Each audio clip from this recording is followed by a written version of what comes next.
Alam mo tayo, isa sa mga clearest sign talaga na may avoidant attachment ka is every time na meron nagka-crush sa'yo or maybe kinrush back ka nung crush mo te, is always kang naghahanap ng reason para i-uncrush sila. Para hanapan sila ng butas, para hanapan sila ng mali or red flag. Alam mo tayo, parang may crush ka and then kinrush back ka niya tapos nawalan ka na ng gana kasi nawala yung thrill. Kala mo tayo nice or fun lang yung ganun. Hindi ka lang aware na may avoidant attachment ka te. Like, i-fix mo yan te. Sabihin ko may avoidant attachment ka te kasi it's something na na-experience ko din and nag-research ako te and yun talaga. Confirm, may avoidant attachment din ako te. One of the reasons kasi te kung bakit tayo nagkakaroon ng avoidant attachment is maybe someone from our past abandoned us or parang masyado na tayong nasanay na tayo lang yung nag-give ng effort and hindi na-reciprocate ng ibang tao. Another thing te is hyper-independent ka. Sobrang nasanay ka na mag-isa na kayang i-provide lahat ng mga gusto mo. So parang hindi ka na nag-expect sa ibang tao na gawin pa yung mga bagay na gusto mo. Kasi ikaw na mismo yung gumagawa ng mga bagay na yon sa sarili mo. And because of that abandon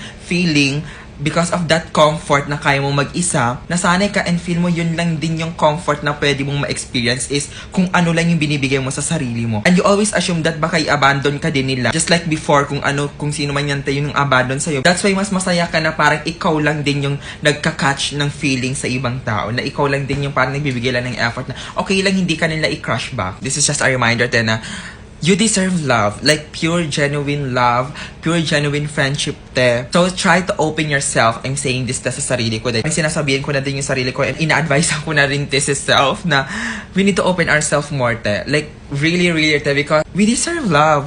Meron namang good qualities kasi giver ka. Kaya mong alagaan yung sarili mo. But at the same time te, you push people away knowing na wala naman silang ginawang masama sa'yo te. So, try to open yourself more and do not assume that everything is the same. But once you open yourself more, maybe dun mo marerealize na hindi lahat ng tao is pare-pareho. Na literally saying this sa sarili ko kasi kaya natin to. Open lang and it's time to receive na lang muna.